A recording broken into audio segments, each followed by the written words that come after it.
All right, good afternoon, everybody. Hope you're having a great day.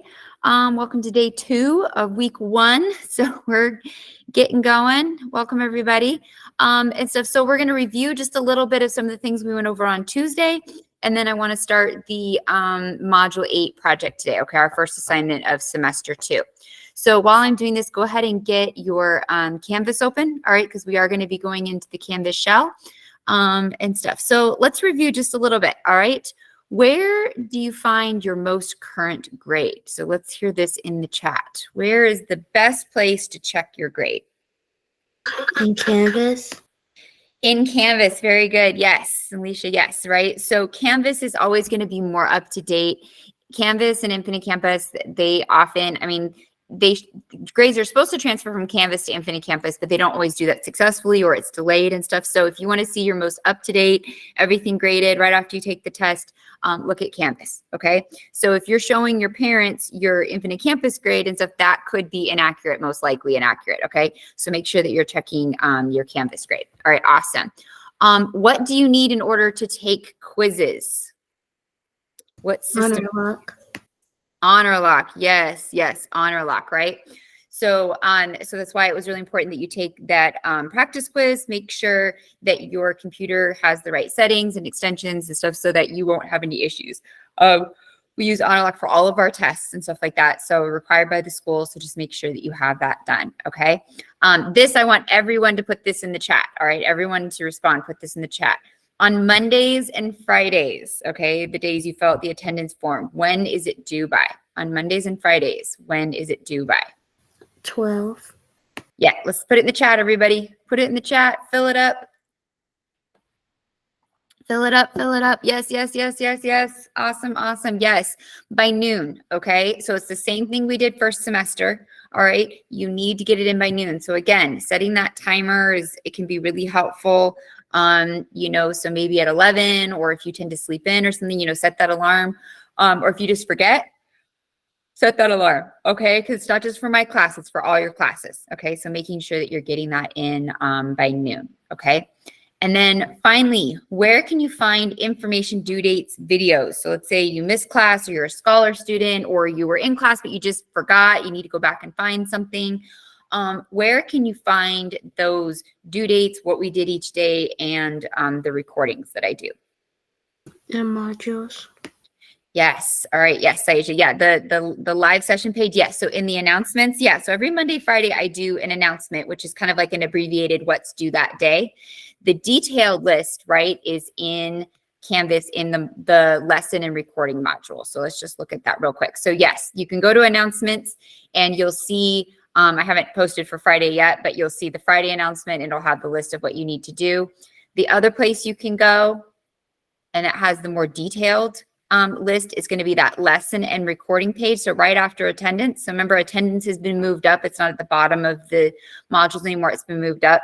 That lesson recording page, and you just go to whichever week it is. So this week, okay? So like it says, today we're going to be working on the project.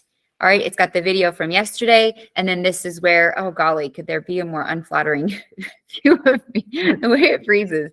So then the second video will be there for the week. All right, and then it gives you due dates, what we were working on, and then what you need to look ahead, what's due. Okay, any questions? Any questions, comments, concerns? Where to find things? If you don't know something, if you're not sure about something, email me, right? Email or come to small group, okay? Come to small group, right? So, and remember that small group information is on the homepage, and it literally tells you, when I'm available, and there's the code, okay? And you can drop in anytime during that time, and I'm happy to help you. All right. Today, we are going to jump into Canvas and get to work, all right? Because again, this project, we're supposed to work on it this week, next week. So I figure if we can get a good start on it this week, then that will give us more time next week, hopefully to get as much of it done in class as possible, minimize what you have to do on your independent work days, okay? So the whole premise of this is looking at cash. Are we ready to become a cashless society? All right. Can you guys name any businesses or places that you've been that maybe don't accept cash or it was hard to use cash? Can you think of an instance maybe where you had a hard time using cash? I've noticed it at like small businesses, like small independent businesses. I feel like if it's not exact change or really close change, I've had a hard time before maybe using cash. Can you guys think of any places where you weren't able to use cash or it was hard to use cash? Certain restaurants and stores. Yeah. I know most, especially at like most parking garages, if you like pay and park, those kind of things, airport, anything where you're using a kiosk, right? You pretty much have to use a credit card and stuff. They rarely take cash. Sushi restaurants. Okay. All right. Yeah. More and more we're seeing that, especially a lot of times maybe at like smaller, maybe food trucks, things like that, because self-checkout. Yep. Self-checkout. That's a really good one too. So at the grocery store, things like that. If you need to use cash, you got to go through the regular checkout. But if you want to do it quickly, got to do the credit card. So that's a really good example, Lena. And stuff as well. Any other examples? Sometimes, I don't know about you, I get to a point where sometimes I don't even notice that it maybe doesn't accept cash because I've gotten so used to using my card or an electronic form of payment versus paying for cash. So I think it's easy sometimes to maybe it's present in more ways than we realize and we're just not even, paying attention to that. Let's watch this quick video, future without cash, and then we'll jump into the worksheet. Okay. Somewhere in the near future, physical money will become like these, relics of a different age, and will only be found in places like this. In other words, hard cash will disappear. It will become electronic, transferred by things like these. So what's the rush to get rid of cash? And what's the cost? Let's face it, money is cumbersome for consumers and banks. You need to mint the cash, you need to print the bills, you need to transport them in armored trucks, store it in secure vaults, and you need to sort it at the till as well. Operating in cash costs countries about 0.5% of their GDP every year. But cost isn't the only incentive to move towards a cashless future. Demand is rising, primarily demand from young generations who are looking for fast, easy-to-use means of payments. Digital payments aren't just easy, they're neat. It becomes easier for governments to monitor tax evasion and fraud, so we will have less of that going on, probably. Having every single payment automatically recorded is efficient, but there's a downside. Let's assume, for example, that a country that used to be democratic, where people were not paying too much attention about safeguarding their privacy, becomes undemocratic and someone wants to control citizens more closely. They will try to infer from what you buy your political leanings, potentially. And generally speaking, just monitor what you're doing in ways that they shouldn't be doing. The ballot boxes are kept locked and sealed. Living in a democratic country doesn't mean you shouldn't be concerned. There are also worries that private companies perhaps might use this data in ways that are not safe or that you might not like. And for a number of sectors, knowing what you do with your money is very important. Electronic money trails can allow governments and private companies to access and harvest personal data.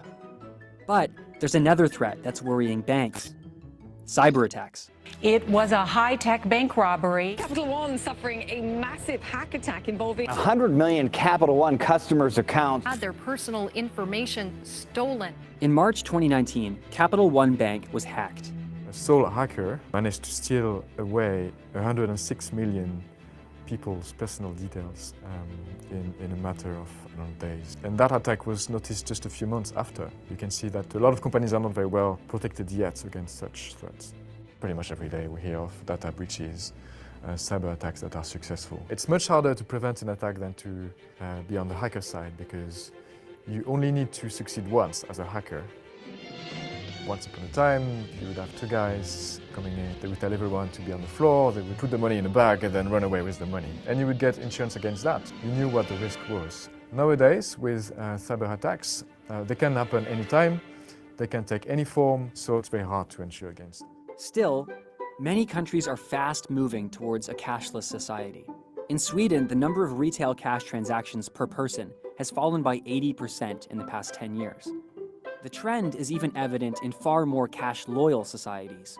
China's digital payments rose from 4% of all payments in 2012 to 34% in 2017. The trend is inevitable, but a gradual transition is key. It's important that we have a sort of control as to how fast this happens, because if that's not the case, some people might be left behind. Some people may find it harder to grasp how much money they have without the physical representation of it.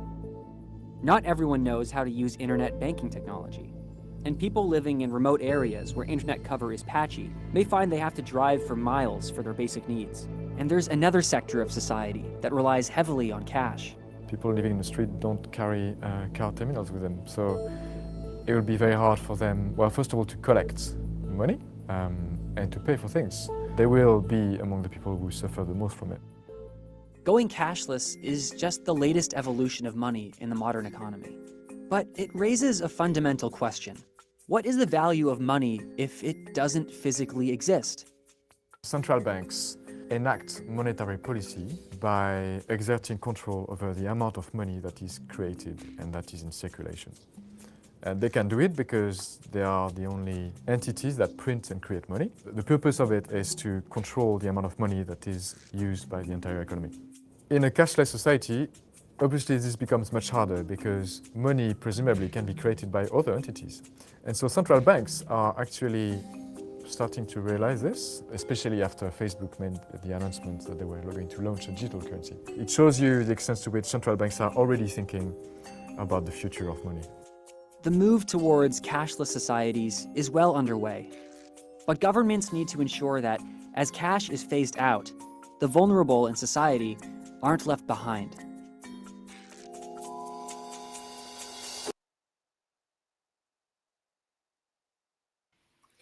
Okay, video gives you like a glimpse of a lot of this we already kind of know, but also kind of maybe some sides that you hadn't thought of, like some of the downsides or cons of not having money. So, or the need, or, one segment of the population might not notice it or really suffer from it, but that doesn't mean all segments of the population are ready or wouldn't experience a negative impact due to not having cash, okay? So the goal of this project is we're gonna look at different scenarios, graphs, ideas and stuff and examine, are we ready? We know that we are progressing toward cashless. It's happening, it's inevitable and stuff, but the goal of any time when you look at a topic is, what are some of the pros, which we'll look at and we'll see, and many of us experience the convenience. It's easier to, more secure, it's not cumbersome and stuff, but then maybe some of the cons, your personal information can be compromised digitally. Not everyone is able to or has access to digital currency, so there can be definitely some downfalls to that. All right, so before we progress, we are going to somewhere in the near future. Let me pause that. Okay, we are going to jump into Canvas. All right, and let's open up our assignment and we'll get started.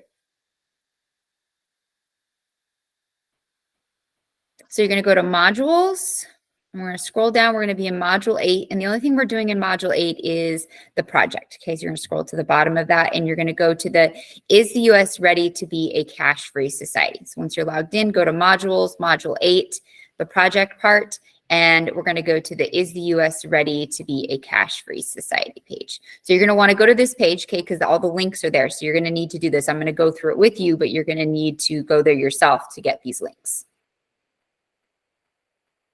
All right, so I'll give you a minute to get there. Give me a thumbs up once you're on this page and you're ready. Thank you, Diego, Tamia. Thank you, Elena. Ladybug, thank you. Awesome. Angel, Julio, Alicia, Thasia, awesome.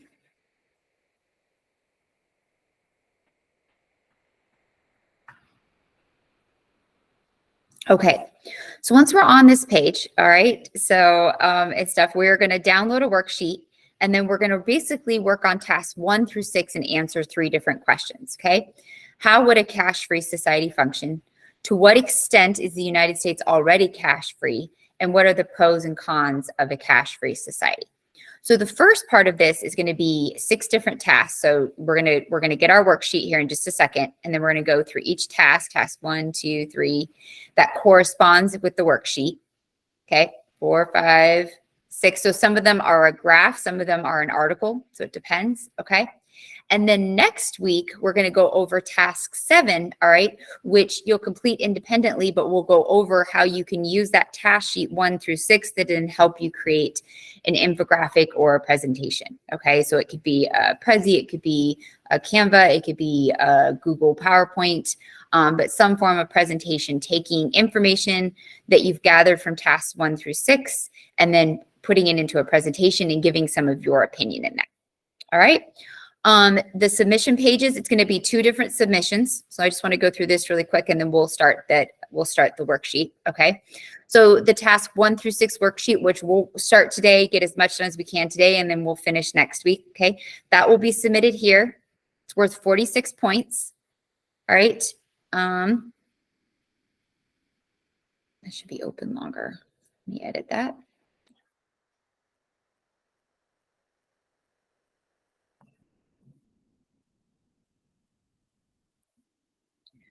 Okay, so the rubrics is right down here. So you get, it's basically the rubrics is broken up into each task. So there's 6 tasks, so 6 different parts from points, okay? So task 1, which we'll look at an article, there's 5 points for that. Task 2 and stuff. So both of these are going to be paragraph responses and stuff. So we'll go over that. That's going to be 5 points. Task 3 is going to be looking at 4 different graphs and drawing conclusions on them, writing a couple sentence summary for each. So 12 points total. So it'll be 3 points for each graph because you're going to look at 4 different graphs and stuff. So task 4, again, looking at this article and getting the 3 main takeaways, 8 points for that. Task 5, should America continue to keep pennies and nickels? So talking about coinage, okay? So not just money in general. When we say cash, most of the time we're meaning dollar bills, but we also mean coinage. In this case, it's going to look at the efficiency of just coins, and is it worth the expense of producing a 1 penny and a penny and a nickel, 5 cents. Okay, so 8 points for that. And then task 6, 2 conclusions that we can draw from the graph. Okay, and in questions, there's going to be 8 points. All right, so goal would be to get as 46 points. Again, this is a summative grade. This part and the next part are going to be one of the larger grades for the quarter. So we're starting off big, but it's an opportunity to have a really good grade. Then the infographic, which we'll go over this again next week, okay, is you are going to be able to upload a file. So you're going to create an infographic, which those instructions are back on the Cash Free Society page. All right, worth 45 points, has all the parts that we're looking for. So giving your opinion on cash, in your personal opinion, should the United States get rid of it or keep it in some form? So 16 points for that, for giving a couple paragraphs. That your position is clearly stated, whether or not yes or no, if we should become a cash-free society. Evidence that you cited 3 sources, which you'll be able to use from the sources that we did in tasks 1 through 6. That you have some visual images, so 3 images throughout your presentation. And then overall that it was an actual presentation. Okay, so I'm not looking for an essay, I'm looking for a presentation. It's like a Prezi, a Google Slides, or a Canva, something like that, where you can put images and you can put opinions and you can write, but not necessarily looking for, paragraph format. Okay, and that'll be 45 points. All right, so let's go back. Any questions on either? No, that's all right. Yeah, if the Wi-Fi is acting weird and stuff, no problem. Okay. And I am recording this, so if you need to go back and watch anything or anything like that, that is going to be available later today. Okay. Let me go back to the instruction page and we'll get started. All right. So first thing we need to do, we need to download the worksheet. So go ahead and click on the worksheet. All right. You're going to make a copy, open that up.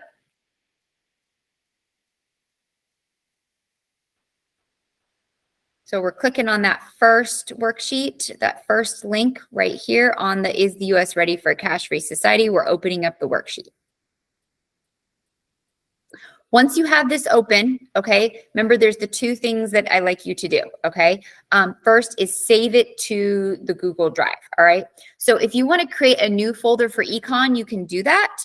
Or if you just want to save it to your government folder and continue on, that's totally fine too. So it's up to you if you want to create a separate folder for economics or econ, you can do that. Or you could take your government folder and you could label it government/econ. It's up to you and stuff, but you want to save that on your Google Drive in a specific folder. So either in your government folder or make a new econ folder. So the way you can do that is, let's see here.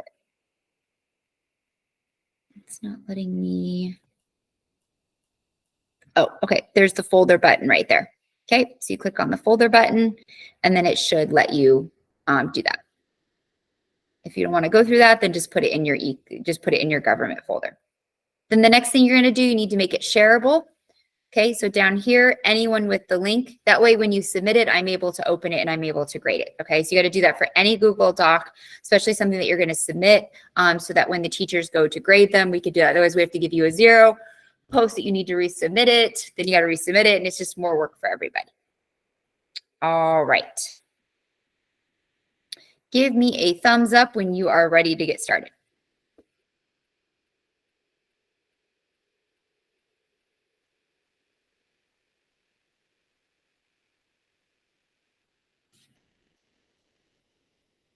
Awesome, awesome.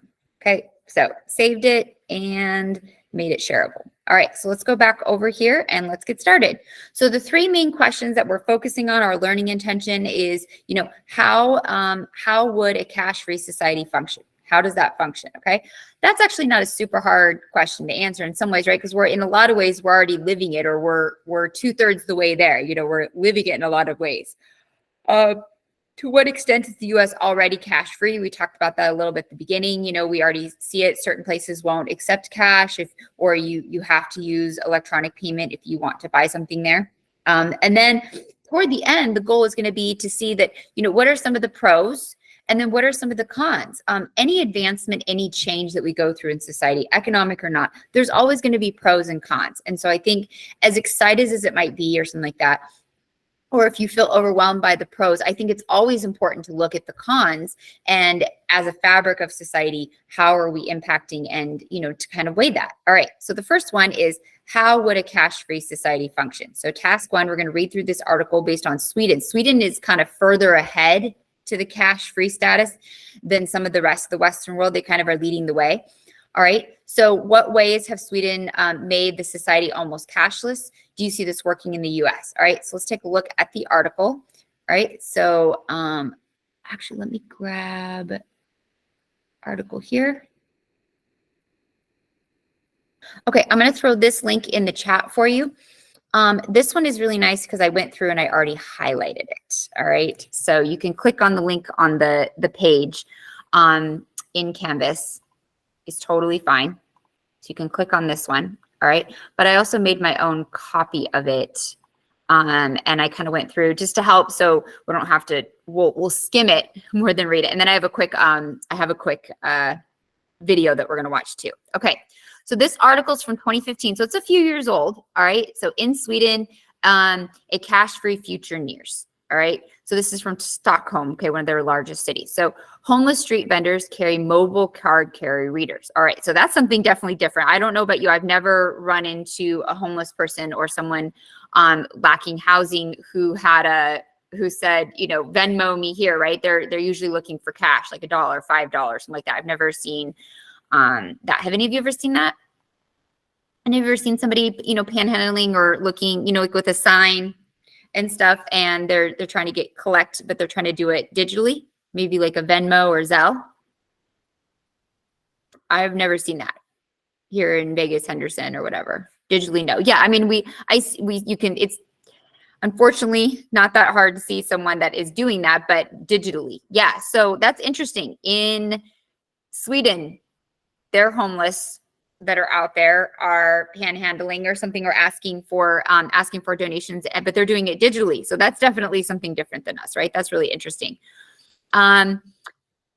considering cash or they consider cash so last century, it's not accepted. A lot of places don't accept bills and coins. Okay, the high tech forward country has hit music streaming. So this is the home of like Spotify, Candy Crush. So really on top of the game as far as a lot of big high tech companies that again would anything you do online on an app, right? It is going to be cashless, and these are definitely some big ones that we see. Let's see, this is also a particular matter as many of the country's bank no longer accept or disperse cash. So interesting. So you can go into the bank, but you can't get cash. That's very interesting. All right. Which again, I can't imagine here. Like that's the whole reason I go to the bank. I do all my banking on the app. And then if I need cash, that's when I usually have to go to the ATM or the bank. Anybody else? You know what I mean? So you go to the bank, but you can't even get cash. Not everyone is cheering. Sweden embraces electronic payment, has alarmed consumer organizations and critics who have warned the rising threat of privacy and increased vulnerability of sophisticated internet crimes. Last year, the number of electronic frauds surged to 140,000, more than double the amount in a decade. And this article is from 2015, so I bet this is even higher now, right, in the last 8 years. So that is definitely, with that, then it does make you more susceptible, maybe not to being physically robbed, but to being digitally robbed, Older adults and refugees in Sweden who use cash may be marginalized. So people maybe lower income or lack of access to technology or maybe poor internet and stuff. These cashless payment systems or things like that maybe aren't an option for them, or maybe something they're not comfortable with. I don't know about you. Any of you have like a grandma or something like that who maybe struggles with the cell phone or the apps? I know my grandma's that way. It's when she's like, you need to come and do something with my phone. I dread it. I'm like, oh my goodness. Or my iPad's acting up or my computer's acting up. And usually what that means, and I say this with love, it's not that the iPad's acting up or the computer's acting up. Where's the problem? Who's going to be bold and say it? You guys are going to make me say it? Yes. And you mean it lovingly, but most of the time it's owner operation error, right? So most of the time the iPad is fine, the computer's fine, the cell phone's fine. It's my grandma that's having a hard time, that messed up the app or did something, and stuff like that. Anybody else have that experience with maybe an older relative or something like that? They're like, this thing's broken. You're like, and you get it. And you're like, it's okay. No offense, it's you. I mean, but you can't say that, right? Because you don't want to hurt their feelings. And so yeah, for sure, older people, that can be really hard. It's definitely trendy and with the younger generations. Okay. But advocates like, let's see, City Personal Safety for a Reason of Countries, he switched to only using credit card electronic payment after his son's Stockholm apartment was burglarized twice in several years. So that's a really interesting idea of that, if you get burglarized, not having cash sitting around, that is one less valuable that can't be stolen, right? So it de-incentivizes a burglary, like a physical burglary, but then we see the increase, right, in cyber attacks or cybersecurity breaches. So very interesting.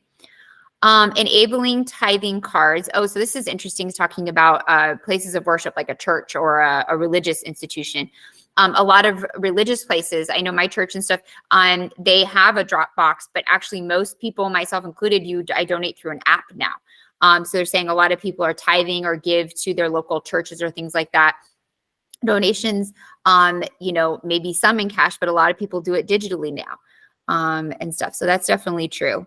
Bills and coins now represent less than 2% of Sweden's economy compared to 7.7% in the United States or 10% in other European areas. So they definitely are leading the charge. They're definitely leading the charge. Okay, I think we're almost done.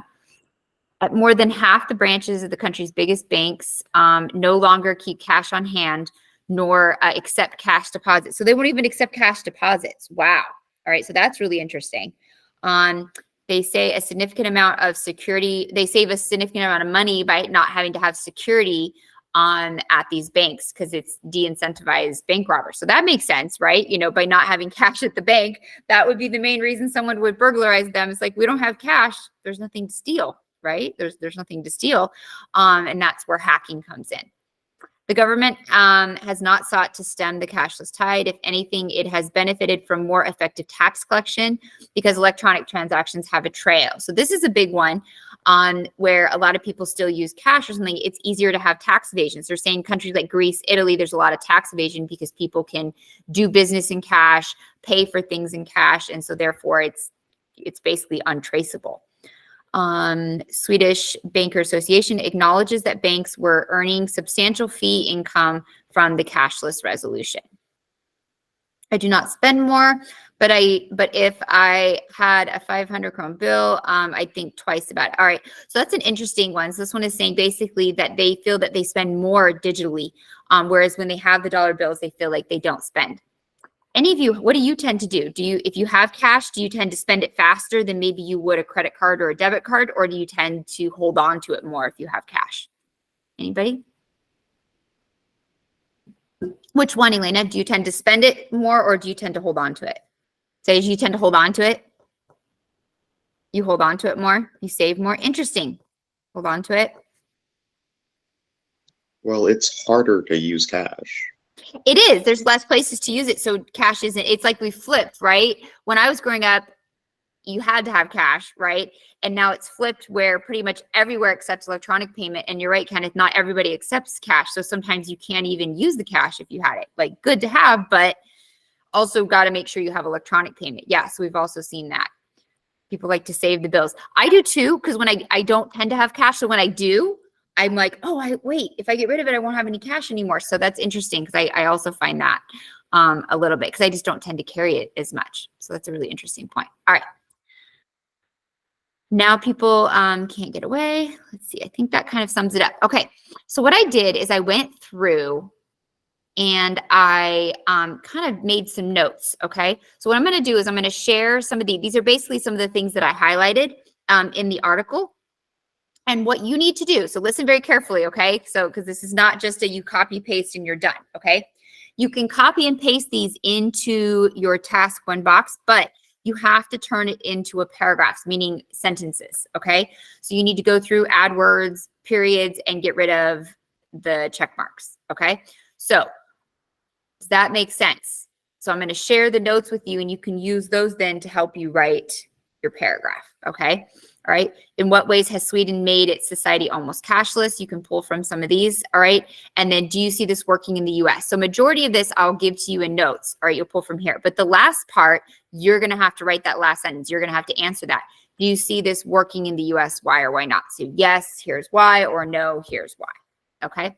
So here's some of the notes. I'll copy and paste them, put them in the chat, and you can use those to help formulate the first part of your response.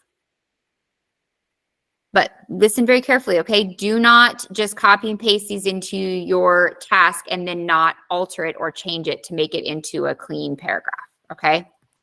Here's the second part, okay? So these are just some quotes or some phrases that I highlighted from the article that then you are welcome to use. Only difference is that you need to turn this into 4 or 5 sentences, okay? And then answer that last question. Do you see this working in the US? Why or why not? Okay, so you need to make sure you answer that last part because to get full credit, it's what ways has Sweden made its society almost cashless? So here's some examples of that I pulled from the article. And then do you see this working in the US? That part you need to make sure. So both need to be responded to in your one paragraph in order to get the full rubrics points. Okay. While you copy and paste that over, there's a quick video that talks a little bit more about Sweden going cashless. We'll watch this really fast and then we'll move on to task 2. Do not buy after this ad. This panel is much more powerful and it costs $0. Talk about changing times, even as some American communities are bucking the trend toward stores that don't take cash. Mark Phillips tells us there's already a country that hardly uses it at all.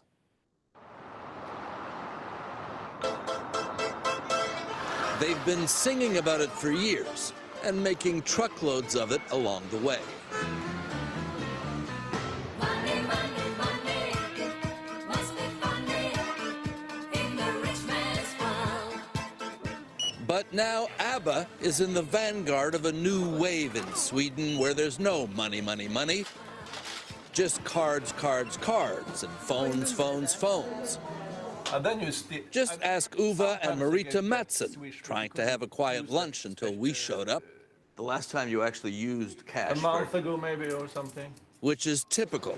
Last year, only 13% of Swedes could remember using cash for a recent purchase. In the US, 70% of us use cash every week. You get used to it. But from the beginning, I didn't want it that way at all. But now you get used to it. I think it's a better way. A better way that begins here, with ABBA, like so many things in Sweden. A hologram version of the band is one of the main attractions at their museum in Stockholm that has become a major tourist draw. The entrance fee is 250 Swedish crowns, or about 25 bucks. But don't try paying with cash. The museum was one of the first places in Sweden to go entirely cash-free. It was the idea of band member and museum planner Bjorn Ulvaeus. Very nostalgic, even cassettes. And ABBA Corp CEO Matthias Tengblad says it's all part of keeping the brand current. Right. He really believed that cash is a sort of cause of very much evil on the planet, and he wanted to make this like a new modern place. In a small, high-tech country like Sweden, where ABBA leads, people follow. They've been setting the cultural beat for 45 years. Why not the financial? Friday night and the lights are low. From one great Swedish cultural institution to another. At this IKEA store, almost all their customers were paying with cards anyway, so they made it official. No cash taken. Even, says customer services manager Patrick Burstein, for the mandatory snack. What's good, the meatballs? The meatballs are great, yes, of course. Bingo, just like that. Excellent. Does not having cash around the place just get rid of an entire problem of not having to worry about the security that cash requires? Since we don't have any cash in the facilities, we're a very boring target For a crook. Still, but I think most of the problems are the small problems. I mean, you can lose cash. You make mistakes when you're counting it. And now we don't have them anymore, and our staff are very happy about this. Not everybody is happy. This cafe will still take cash. But it is run by a pensioner society. And some of the elderly don't just worry about the new technology. Christina Tallberg, a lobbyist for a seniors' rights group, says they also worry about the cost of the smartphones they now need. You must have the most modern telephone where you have apps. You can't park your car without having an app. You can't go to a public toilet. But everybody here has to move with the times, and the times have changed. When I go there, I go Even 73-year-old Astrid Hasselrud, who never carries cash, knows that. I think the romantic side of it is not interesting. Carrying actual money. I don't like to sniff it or something, no.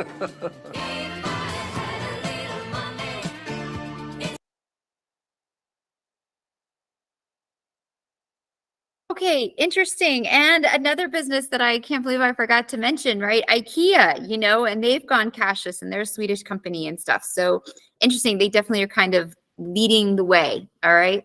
Okay, how are we doing? Give me a thumbs up if you got your notes copied over. So all you need to do is just kind of go through and edit to turn it into a paragraph, and then you need to add your opinion. Do you think, could you see us? We're not quite this far along, you know, and stuff. So when you see a whole company, like large companies, you know, go cashless, things like that, you know, that's a big step. So, and I don't know that US companies are quite there yet. All right, so we're doing good. All right, let's go on to task 2 then. All right, read through the article, say no to cashless future and to cashless stores. Write a paragraph. What ways have the US moved toward a cashless society? What are the benefits of using only cash at stores? Okay, so you can click on that article. I also, though, I have the article for you and went through just like the last one and did some highlighting, all right, to kind of help us get to some of the key points. So here's the link in the chat.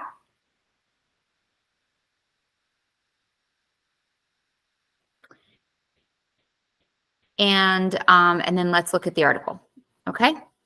So number 2 on the task sheet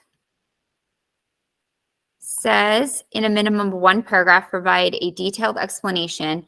So in what ways have we moved toward a cashless society, and then what are some of the benefits? All right. So I kind of went through anything that's not bolded, is good. And then anything that's bolded could potentially be negative. So we'll go through these as we go through the article. Okay. All right. Let's take a look at the article. Okay. So say no to cashless future and to cashless stores. Okay, so I went to a counter service restaurant recently when it's time to pay, present $20. They said, sorry, we don't accept this. I was flabbergasted. The rise of cashless establishments is happening amid continuing hype over supposed dawn of cashless future. All right. Credit card companies love it naturally, and tech industry associates. Real quick, why would credit card companies love for people to go cashless? Anybody? Why would credit card company love for stores to go cashless? Every time you run your credit card, yes, they get a profit. Yes, so there is a fee every time you use your credit card. So some companies will, or some stores will include that as part of what you pay. But also, if not, then stores have to pay that fee. So either way, banks, credit cards make money every time you use your credit card because there's a fee. Plus the interest that is paid on any balance that's not paid off. Yes, Ladybug, did you have something you want to say? Oh, yeah. And also, a credit card is kind of like a loan in a way, because you do get like a certain amount you're supposed to spend. And of course, if you overspend that amount, you mess up your credit. And then you basically still have to pay it back like a month later and make sure it's on time in order to keep your credit score like higher. So yes, that's another reason why they don't want Yeah.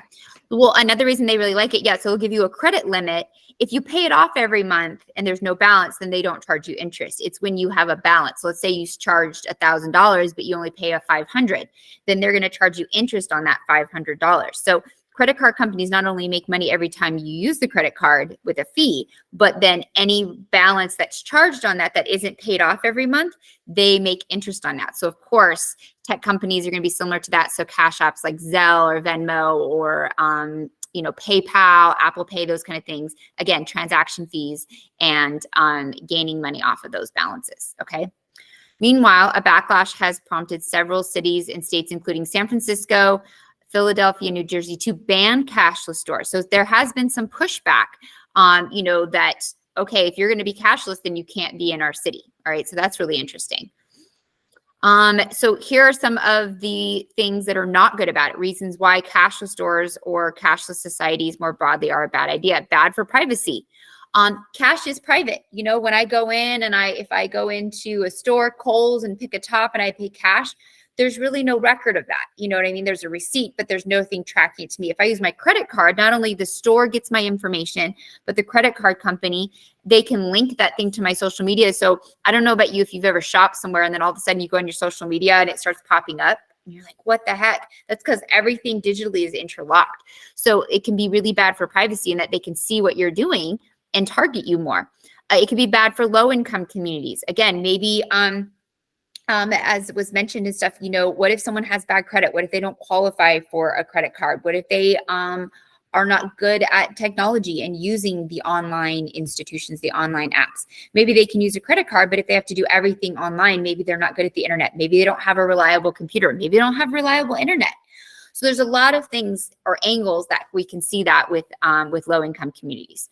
Okay. The burden of getting to the banks. Okay. So there's definitely they say that this can also impact potentially different ethnic groups more than others. Okay. So maybe having a lack of credit, qualifying for credit and stuff. Or again, maybe the resources to get to the bank or to have the internet or have a computer or something like that. Certainly when we look at immigration for people who are undocumented or in a country illegally, it can be hard to get a bank account. It can be hard to establish yourself. So therefore it could be harder to participate in a cash-free society where cash, anybody can use cash, right? Cash doesn't discriminate. Anybody can use cash and stuff. Whereas online payment methods, sometimes there's criteria in order to use it, which people on maybe of different income groups or different backgrounds might not qualify for.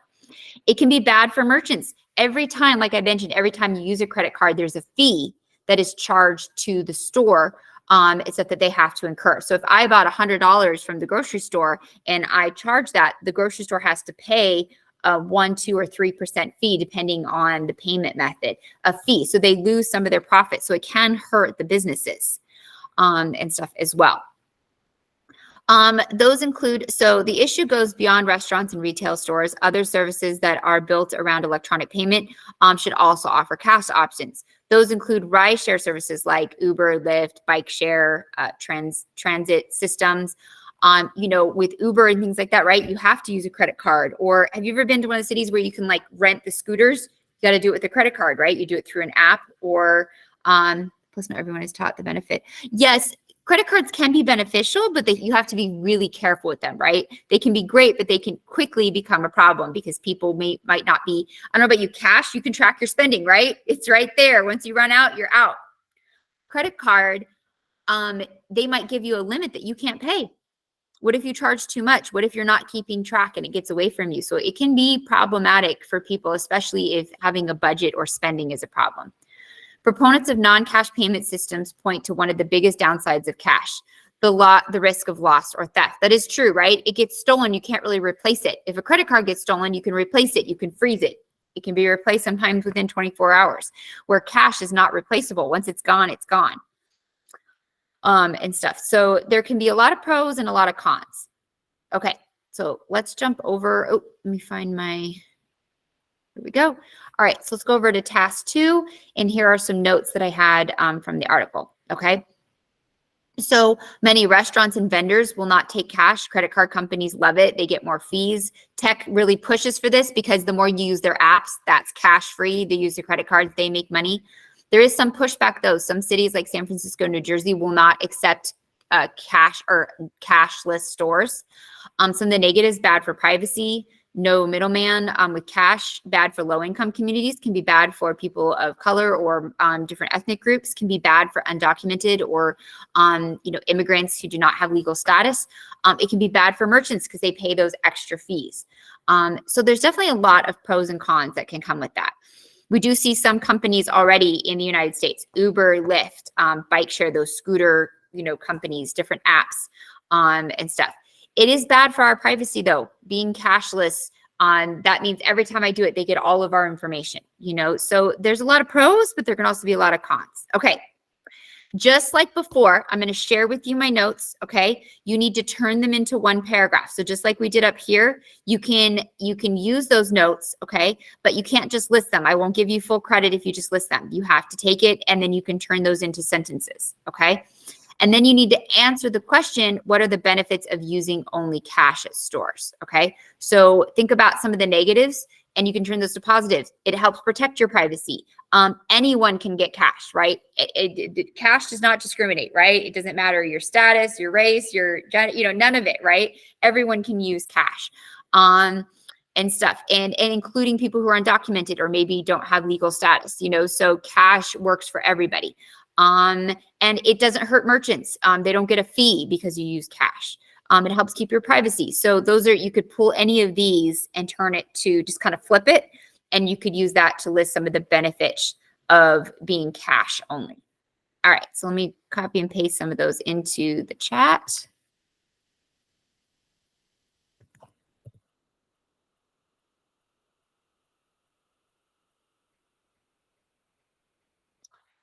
Okay, I'm gonna pull a few more. So again, you can pull these and use these, but don't just leave it as this in your response, okay? You need to turn it into a paragraph, all right?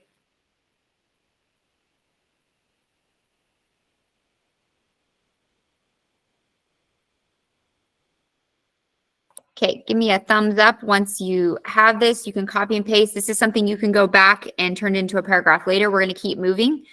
But just note that 1 and 2, you do need to go back and you need to make those adjustments and turn it into a legible paragraph. So don't just delete and put in sentences. Like, you need to add words and, make it flow. Okay. In order to get full credit. But I did help you out a lot. I took out, like, by highlighting and stuff, you don't have to comb through the articles. I already did that for you. All right, so let's jump over and then let's look at task 3. Yes, so as I said, I'm not doing all the work for you, but I'm definitely helping you along the way. Okay, task 3. If we go back over into Canvas, to what extent is the United States already cash free?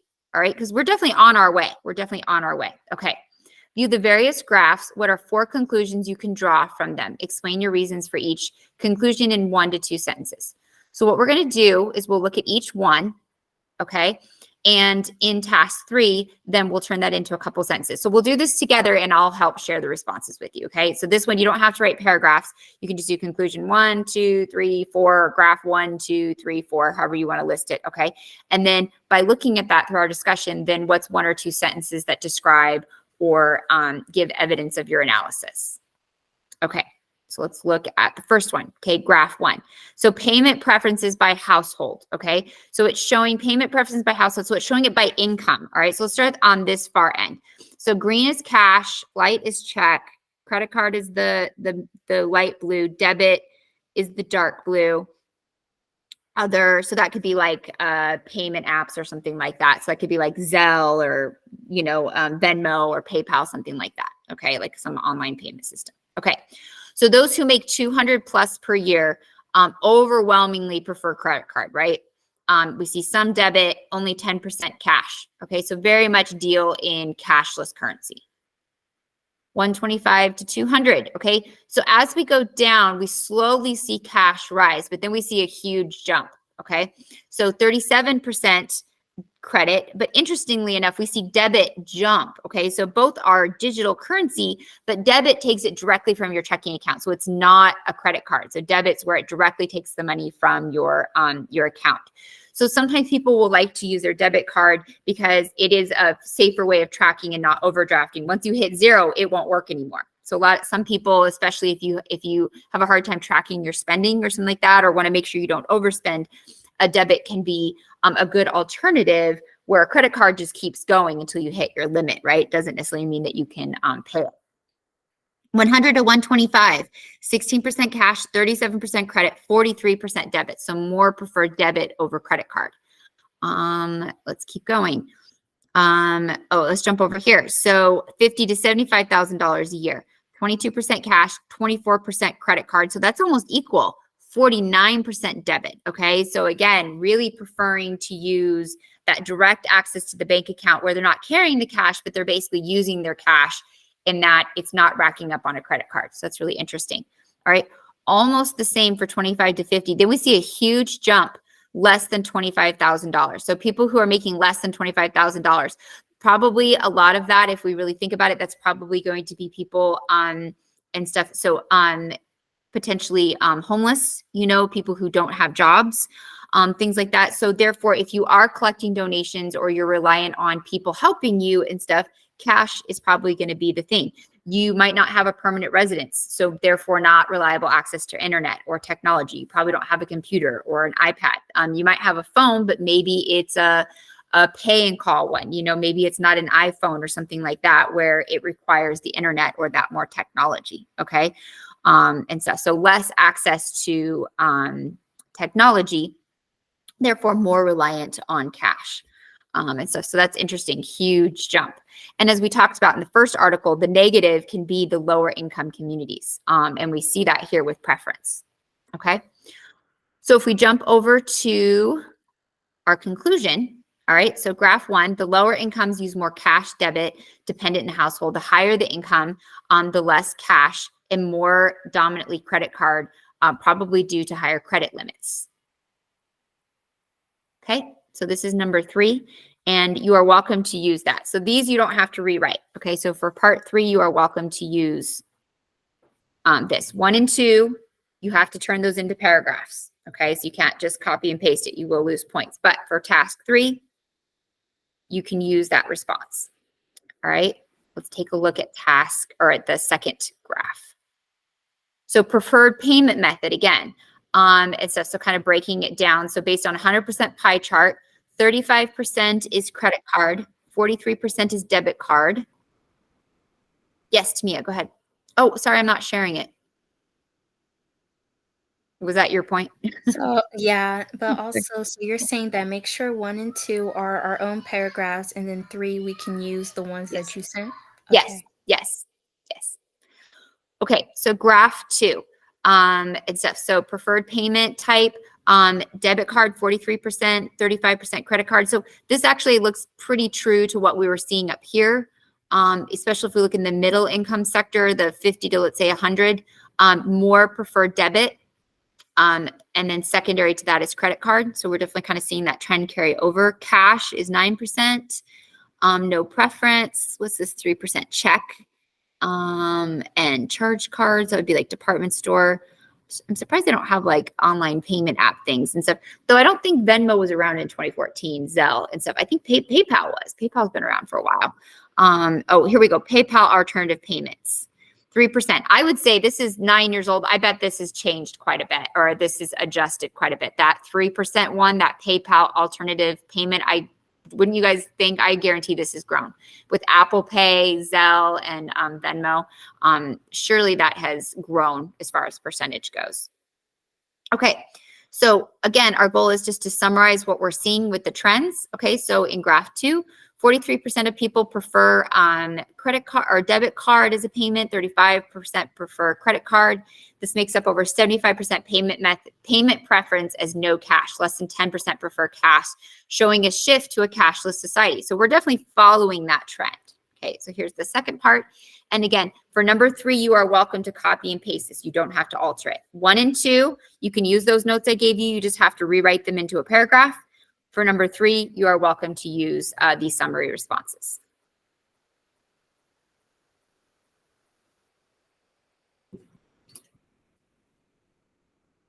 We got about 15-ish minutes left of class, so we should be able to get through this. Maybe number 4. We won't finish all of this. Whatever we don't finish today, then we will work on Tuesday. Okay, we'll work on Tuesday, and we'll go over the infographic part 7 more. But we will do all of task 1 through 6 together in class. Whatever we don't finish today, we'll finish next week. All right, give me a thumbs up when you're ready. You're with me.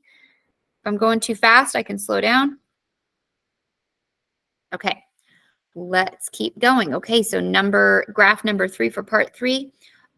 Which form of payment do you use most often in the following locations? Okay, so this is interesting. So it's not broken down by income now, it's broken down by location or type of store or type of vendor, okay? So supermarket, most people use debit card, over 50% use debit card. Interesting. Gas station at the pump. This is even. A little bit use cash, but most credit card or debit card. So about 80% use some electronic form. And I know why for that. Once you start having to get cash, if you want to use cash, you have to go all the way in, tell them what pump you're on, and then go back out. It's a pain. It's much easier. I couldn't tell you last time I used cash at a gas station. I always use my credit card because you just swipe it and go, right? You don't have to go in and prepay. So that's probably a big reason that is so high. Plus, it's just convenience. Online shopping, that shouldn't be surprising, right? Overwhelmingly digital. 12% PayPal. So you've got 48% credit card, 30% debit, and then things like PayPal. Online travel sites, overwhelmingly credit card. Discount stores, so maybe like a TJ Maxx or Ross or something like that. Interesting, a little bit higher cash use here. So still not overwhelming, but a little bit higher cash use. So I wonder if that's because at discount stores, maybe we tend to see lower income people maybe shopping there more. So that could be one reason. Or maybe the price of the items, maybe it's lower cost items, so more likely to pay cash. So that's interesting. Just some of my theories of maybe why they would have higher rates of cash. Coffee shop, 31% cash, debit, and then credit card. So that's really interesting, probably because it's under $10 a lot of times, right? You get a cup of coffee or something like that, the price of the item. Same with fast food. Though this was done before 2020. I don't know about you. Fast food's not cheap anymore. Like McDonald's is like not fast food anyway. It's so expensive. You might as well go to a restaurant. Am I alone on that? Like fast food is not cheap anymore. It's like, used to be like, okay, I'm trying to save money or I got $10, like go get fast food because it's cheap. Now it's like, I don't know that it's that less expensive really. And stuff. Okay. Dine-ins overwhelmingly more digital, right? Cashless. So credit card or debit card, probably because of the higher amount. And you don't always know how much it's going to be. So having the right amount of cash. And then department stores, yeah, overwhelmingly 75% credit and debit cards. All right. So debit cards are most commonly used at grocery stores, over 50%. Credit cards are second to that. Shopping online, PayPal, fast foods, coffee shops, areas where cash is dominant payment due to the lower priced items.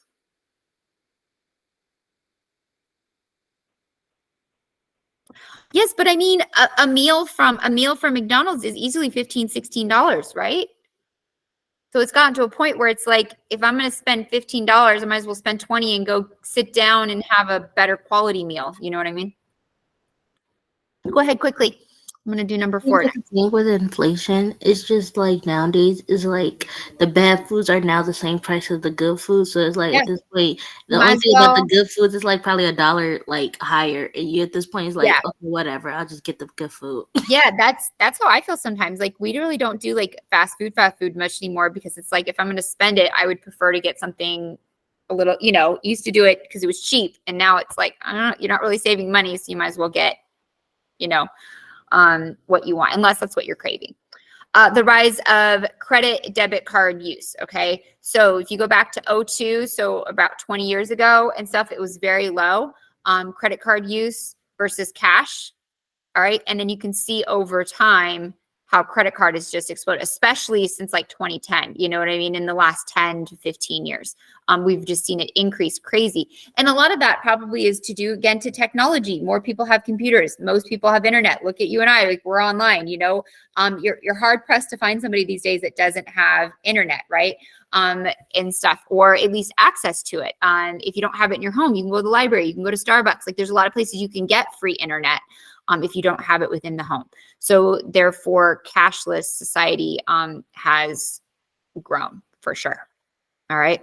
Okay, let's look at this one. So the graph for the first time or more, basically credit card is passing cash. Credit card, debit card is passing cash use.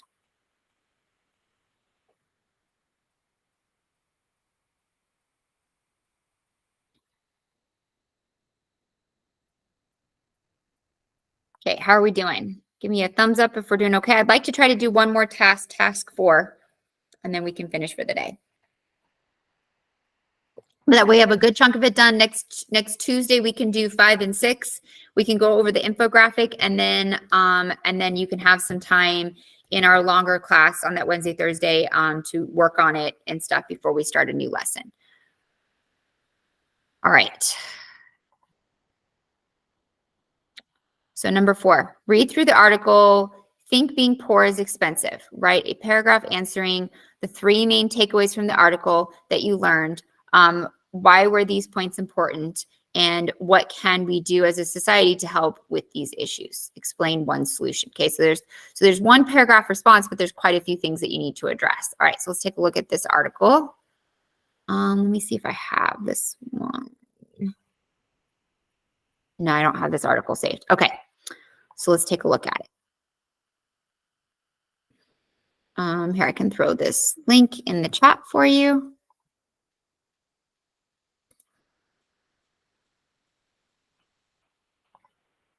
Okay, think being poor is expensive? You have no idea.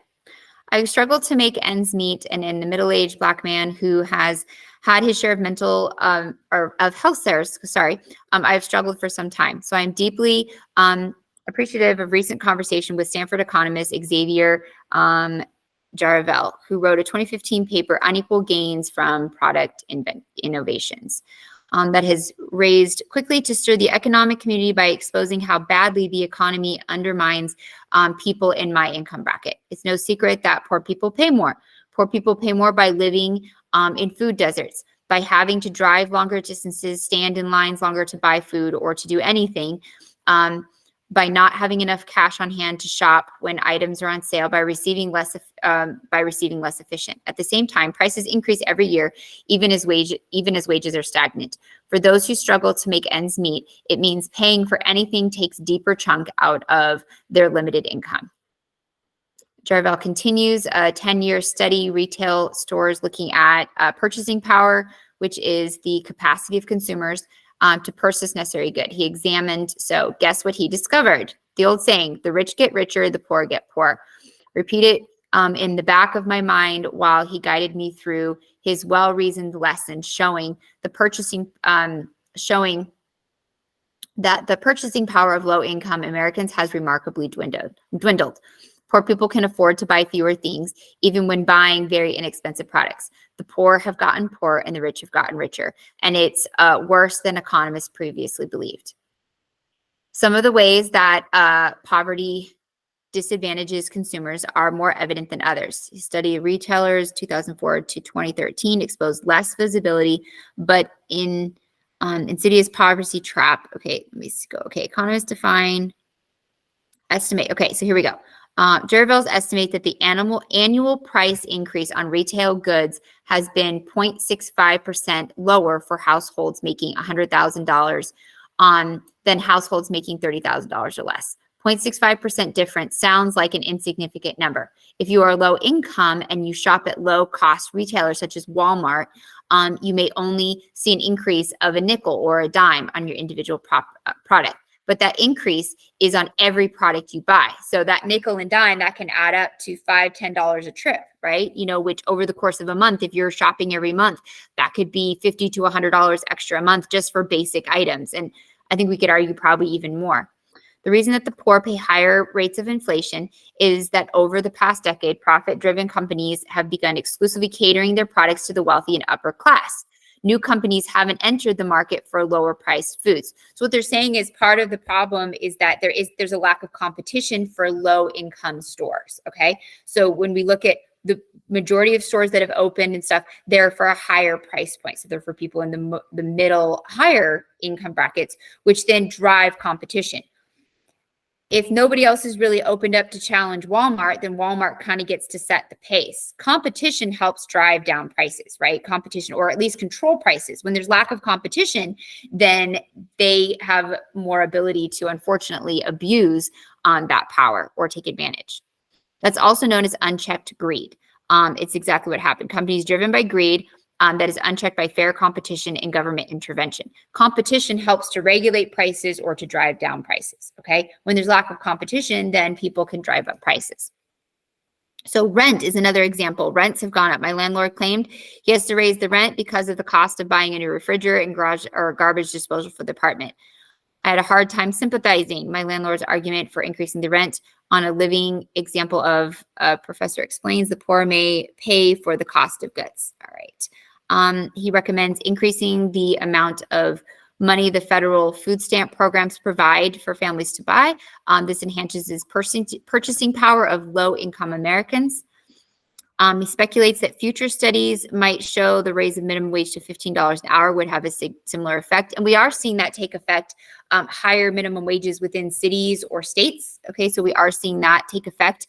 But unfortunately, oftentimes it's several years after, right? The price of living has gone up so much, the price of goods or housing. Housing is probably one of the biggest ones that we've seen, right? Housing rents have gone up. It just insane. And a lot of that triggered by the pandemic, and they haven't come back down and stuff. So in the meantime, those in need of an emergency $100 for rent money can go to nearby Payday or car loan title business and get that loan. So that's another problem, is that when you then run short on cash, you get a short-term loan or something like that. Those are very high interest, and that can then quickly snowball on, because what was $100, now you're paying huge interest on it, could be $150 within a couple of months.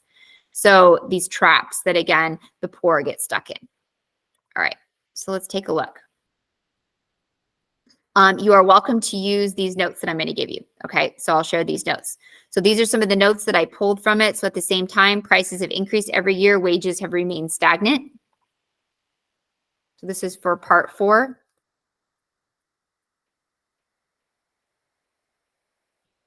The poor have gotten poorer, the rich have gotten richer, and it's worse than economists previously believed.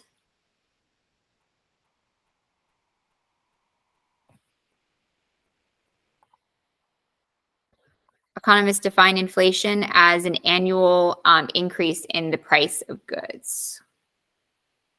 So for 4, we also make our own paragraph too. This one I don't mind if you guys just use my notes. That one, this one's fine. Yeah, you guys can just use my notes if you want. Okay. The poor low cost goods have had the highest inflation rates in the last 10 years. 40-year high in 2023. We saw 40-year high inflation in 2023. The reason that the poor higher inflation is that over the past decades, profit-driven companies have exclusively catered to the more middle wealthy class. All right. So because there's been more businesses open that are geared toward middle upper incomes, it creates more competition for them. So they get better prices for the more expensive goods they're looking for. Whereas lower income stores or discount stores, we haven't seen a lot of new ones. We haven't seen a lot of competition. Therefore, it doesn't help drive down those costs or keep those costs low. So Walmart can kind of set the market, so to speak.